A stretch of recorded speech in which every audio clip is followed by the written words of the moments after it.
I had the privilege of driving a Porsche in my life, a remarkable experience. Despite not being a fan of the vehicle's layout, I understood the reason for such global respect and admiration for the brand. Perhaps for unusual reasons. Sure, Lamborghinis and Paganis are classics, their aesthetics catch the eye. Some iconic cars have specific excellences but fail in other areas. Porsche, however, stands out in every aspect. Although they may not be the fastest or have the most attractive or revolutionary design, Porsche represent automotive engineering in its entirety. Automobile engineering is complex, encompassing comfort, speed, design, cost, and practicality. For example, a Ferrari has high speed and attractive design but may lack practicality and reliability. Porsche takes all these points into consideration, in addition to speed, which has made it increasingly recognized and acclaimed among car enthusiasts. So much so that the value of its vintage air-cooled cars has significantly increased in recent years. But, even though today we see the company's success and the launch of innovative models like the hybrid 918 Spider and the electric Taycan, Porsche did not always have an easy life. During the global economic instability in the early 1990s, Porsche's sales plummeted. With a limited model lineup and facing production problems, the German manufacturer almost hit rock bottom. Faced with what seemed like an inevitable fate for the company, rumors of its acquisition by another automotive giant circulated, and Toyota even made a proposal. However, the story took a cinematic twist. Just when the situation seemed most desperate, the heroes who rescued Porsche from a potentially tragic fate emerged. These were not individuals with capes and tight suits, but a car that represented the company's last stand. But what led Porsche to success? What almost caused its downfall? How did it overcome an intense crisis to become one of the most successful companies in the world? This is the narrative of how a vehicle saved the legacy of Ferdinand Porsche. Porsche AG, the renowned German manufacturer, is celebrated for producing elegant and exceptionally engineered sports and luxury cars, making it one of the most prestigious brands on the planet. Although officially established as an automobile manufacturer only in 1948, the company already had a solid foundation thanks to the work of Austrian engineer Ferdinand Porsche. Since the 1930s, Ferdinand operated a design and engineering office in Stuttgart, Germany, undertaking projects for various clients. One of his most notable works was the development of an affordable and easy-to-produce vehicle, a people's car, or in German, Volkswagen. This task was commissioned by Adolf Hitler and resulted in the creation of the iconic Beetle. The first automobile to bear the Porsche brand was the Type 64, created in 1938. Based on the structure of the Beetle, the Type 64 displayed a bolder and sportier design, featuring characteristics that would become trademarks of Porsche. However, with the outbreak of World War II in 1939, the German industry was repurposed to contribute to the war effort. After Germany's defeat in 1945, Ferdinand Porsche was arrested for his Nazi associations and remained detained by the French for 22 months. During Ferdinand's detention, his son, Ferry Porsche, took over the family business. Ferry developed the Porsche 356, launched in 1948, which was not just another car, but the first sports car from Porsche. This vehicle solidified the company as an authentic sports car brand and gained a reputation for ease of driving, comfort, and reliability. Between 2022 and 2023, Porsche released the 357, a model that pays homage to the legendary 356 with modern technologies. When Ferdinand was released, he inspected the new car and declared that he would have built it the same way, down to the last bolt. This was the origin of Porsche as we know it today. Despite Ferdinand's death in 1951, the family continued his legacy, managing the company successfully. They continued to improve their vehicles, creating their own engines, and launching more robust versions of the 356. In the 1960s, Porsche introduced one of the most iconic sports cars of all time to the world, the Porsche 911. This line was so successful that it continues to be produced and sold by the brand to this day.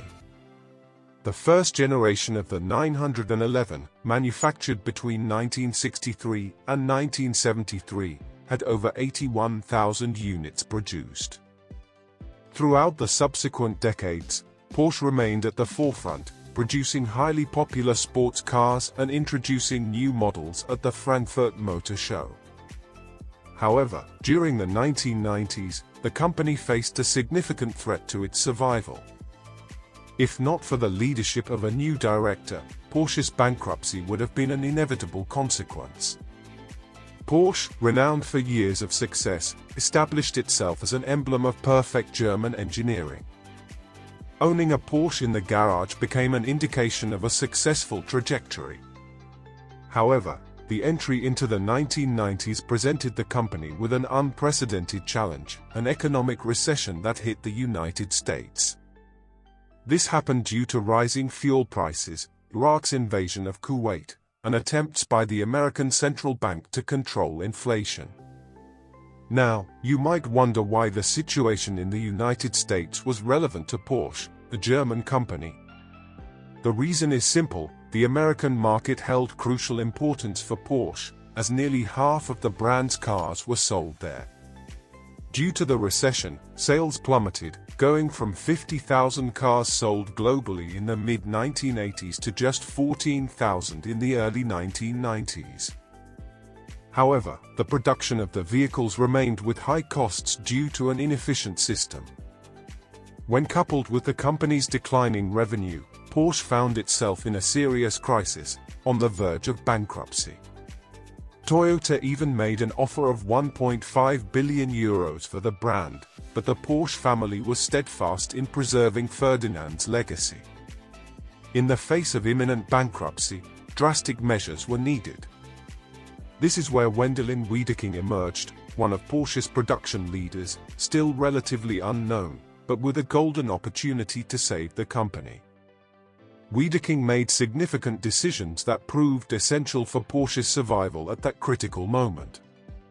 One of these measures was recognizing the efficiency of Japanese management and production methods, such as the Toyota production system. To do this, he brought Japanese consultants to assist in the urgent restructuring of Porsche.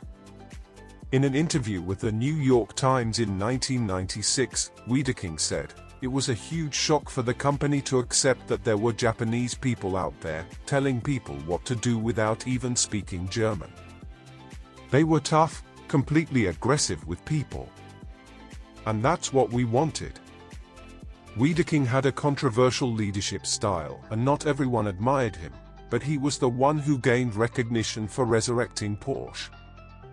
However, the brand's revival was also due to another important factor that emerged around the same time and also generated criticism: the Boxster.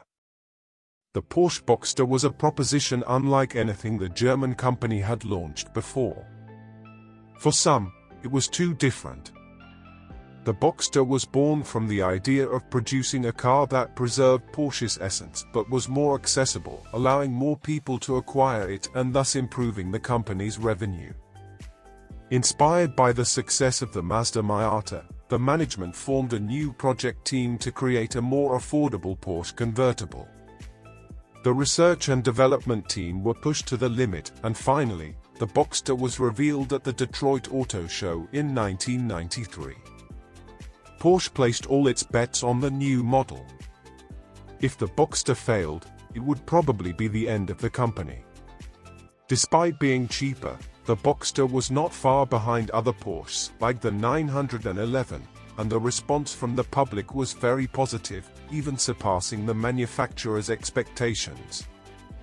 The model also received criticism, being called a 911 for the poor, but that wasn't enough to deny the success of the Boxster. Quickly, The model that blended the words Boxer and Roadster became Porsche's bestseller, title it held from 1996 to 2003, with 32,000 units sold in just the first year of release. The Boxster attracted attention for being a sporty and fun car, finding success among those looking for a vehicle for daily use but also to enjoy on weekends. Furthermore, it was still a Porsche and had an affordable price compared to other models from the brand, costing between $50,000 and $60,000. Combined with Porsche's new production techniques, much more efficient and with a significant cost reduction, the Boxster is considered by many as the car that saved the renowned Porsche from bankruptcy. However, the first step had already been taken, but Porsche still needed a miracle to fully recover. And once again, that miracle came in the form of a new car, the Cayenne. When Porsche launched the Boxster in the 1990s, purist fans of the brand turned up their noses. To them, the compact sports car seemed to betray the manufacturer's tradition. However, the success of the launch confirmed that the critics were a minority and that Porsche was on the right track. This opened up a new horizon for the company. Porsche's reinvention continued in 2002 with the launch of the Cayenne, the brand's first SUV. Straying even further from Porsche tradition than the Boxster, the Cayenne seemed like a bold move, especially in the United States, where SUVs are not typically associated with sportiness. As early as 1989, Ferry Porsche was betting that if Porsche launched a high-quality off-road vehicle, people would buy it. And he was absolutely right. Despite the initial negative reactions, the Cayenne proved the effectiveness of the company's strategy, quickly becoming the best-selling car for Porsche. But the Cayenne was not just an ordinary SUV. Porsche ensured a high standard of quality and incorporated cutting-edge technology, such as Porsche Active Suspension Management and Porsche Traction Management. By 2008, the Cayenne had already surpassed 911 sales by over 50,000 units, setting records for sales and profits for Porsche. Today, the Cayenne remains the brand's sales champion. Expansion was the crucial point for Porsche's success. The first expansion came with the Boxster, offering an option for a slightly different taste and budget audience. The second, bolder expansion came with the Cayenne, betting on a previously unexplored SUV market. This expansion brought Porsche cars to a larger audience, consolidating the brand's success. Even while taking risks with new models and in new markets, Porsche always prioritized quality and innovation in its vehicles.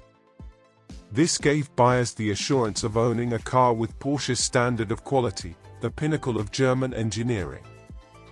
Despite complaints from purists, the truth is that without these bold bets, Porsche would risk failure. The brand had to reinvent itself to rise from the ashes. Today, Porsche, part of the Volkswagen Group, is one of the most profitable automotive companies in the world. So, tell me, what do you think about Porsche? Comment down below and take a look at what other subscribers are saying about it. Now, to find out what the big issue with Ferrari is, or if you want to discover what the Japanese taught to change the manufacturing methods of the Germans and Americans, click on the video on your right that appears on the screen. Don't forget to leave your like, subscribe to the channel, and turn on notifications because I post new videos every day. See you in the next one.